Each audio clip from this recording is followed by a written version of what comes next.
कोण भाडं बोलते 500 भरायला लागतील? कोण सांगते भाडं 500 भरायला लागतील? ते नाही भरायला भाडं. या तुझाच आवाज ऐकला मी इथं. गेटच्या बाहेरून भाडं घ्यायला विचार. तुमच्या पुढे रिक्षा माझ्या आजूबाजूला रिक्षा तो भाडं त्यांची 300 भाडं. नमस्कार मित्रांनो, 2 दिवस सुट्टी असल्यामुळे मुंबईमध्ये बोर झालो होतो. मग चला म्हणलं कुठेतरी फिरून यावं आणि आम्ही प्लॅन केल्यानंतर अलिबागला जायचा. म्हणलं कोकण पट्ट्यामध्ये आपण जाऊया. आणि मग आम्ही गेट ऑफ इंडिया इथं गेलो. गेट ऑफ इंडिया इथं गेल्यानंतर तिथे जे जहाज होता तो बंद असल्यामुळे आम्हाला प्रायव्हेट पॉईंटवर यावं लागलं. तो म्हणजे भाऊचा धक्का आहे. आम्ही प्रायव्हेट जहाजनी चाललो आहे सध्या, आपण बघू शकता. आणि चला आपण आता ब्लॉग सुरू करतो आहे. बघूया अजून कुठं कुठं फिरण्यात येतं आहे. तर मित्रांनो आता सध्या आम्ही निघतो आहे भाऊचा धक्का इथून प्रायव्हेट जे यांचा काय रे प्रायव्हेट M2M आम्ही निघतो आहे शेअरिंग. चला तर पुढचा ब्लॉग आपण बसल्यानंतर सुरू करूया. मग फायनली जहाजाकडे निघालो आहे मित्रांनो आम्ही. आणि समोर जो जहाज दिसतोय तर त्याच्या आतमध्ये आम्ही तर कधी बसलोच नाही. आमची फर्स्ट टाईम आहे. आता बघूया आतमध्ये कसं प्रोग्राम आहे, काय बसण्यासाठी कोणत्या पद्धतीचं त्याच्यामध्ये सीट आहेत अजून तर काहीच माहीत नाही. परंतु आतमध्ये एंट्री करत असताना असं वाटत होतं जहाजात नाही तर कुठल्या तरी एखाद्या मोठ्या 5 स्टार हॉटेलमध्ये आम्ही एंट्री मारली आहे. त्या पद्धतीनं आतमध्ये दिसते. एकदम वेगळ्याच पद्धतीनं सीट वगैरे आहेत. आणि बाहेर बघितल्यानंतर जहाजात नाही तर कुठल्या तरी एखाद्या नवीन प्लेनमध्ये बसल्यासारखी फिलिंग येत होती. आणि आपण बाहेर बघताय तर काचा जास्त साफ नसल्यामुळे व्हिडिओमध्ये एकदम स्पष्टपणे काय दिसत नाही बाहेरचं. तरीसुद्धा आम्ही प्रयत्न केला आहे आणि असाच प्रवास आम्ही करत गेलो. पण फार आनंद वाटत होता कारण की फर्स्ट टाईम आम्ही जहाजात बसलो आणि तिथली जी बाहेरचं दृश्य होतं ते एकच नंबर होतं मित्रांनो. आणि आतमध्ये सुद्धा सर्व अलग अलग फॅमिली कुटुंब आल्यामुळे आम्ही त्यांचंसुद्धा एकमेकांच्या ज्या परिवारातील जे काय गप्पा झप्पा चालू होत्या तेही ऐकून आम्ही पण बोर झालो. असं वाटलं की आम्हीसुद्धा फॅमिली आणायला पाहिजे होती. परंतु हरकत नाही, नेक्स्ट टाईम नक्कीच फॅमिलीसोबत आम्ही हा टूर काढणार आहोत. कारण की आज आम्ही स्वतः जाऊन बघितलं आहे कुठं जायचं आहे, काय करायचं आहे. तर हा नेक्स्ट जो टूर आहे तो मी पूर्ण फॅमिलीसोबत काढणार आहे.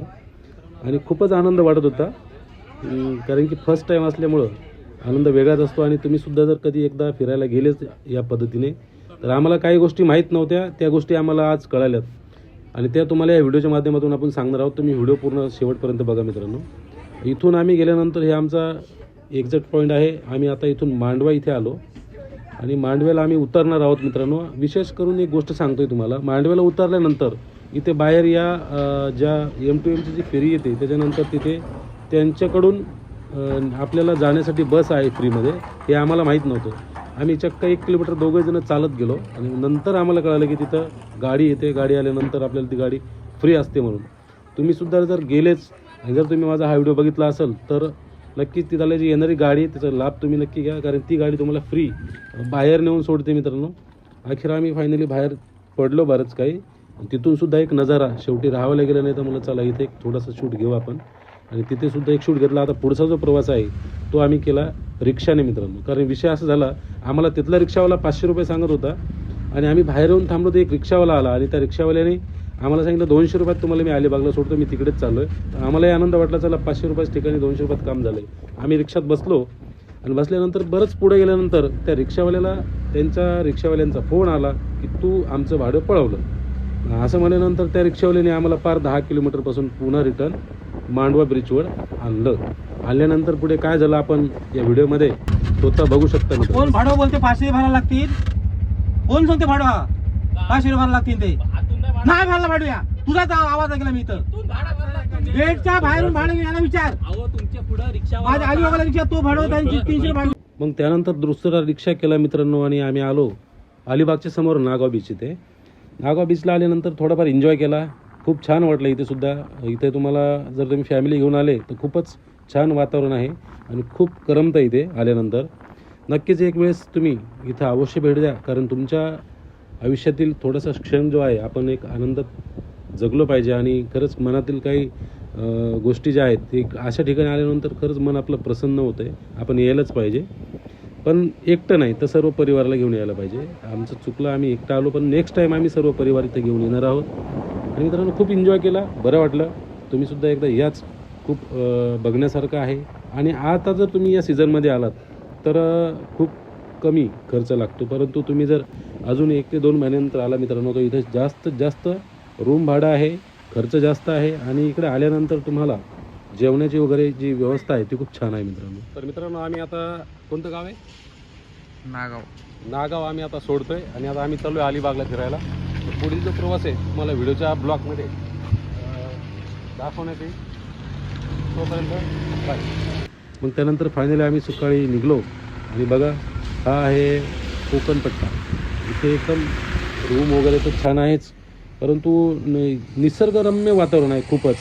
आमच्या ग्रामीण भागात म्हणतात ना, नारळाचा भाव जर विचारलं तर ते म्हणतात की इथे तर तुला विकत भेटेल, परंतु तू कोकणात नारळ हे फुकट आहे.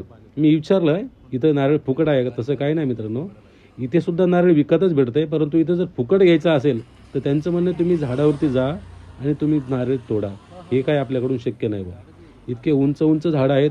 इथे तुम्ही बघू शकताय सुपारीचं झाड आहे. आता समजा हा आपल्याला रस्ता माहिती आहे त्याच्यामुळे काही प्रॉब्लेम नाही. बाहेरच्या गाड्या आल्या किंवा आपण थोडं बाहेर गेलो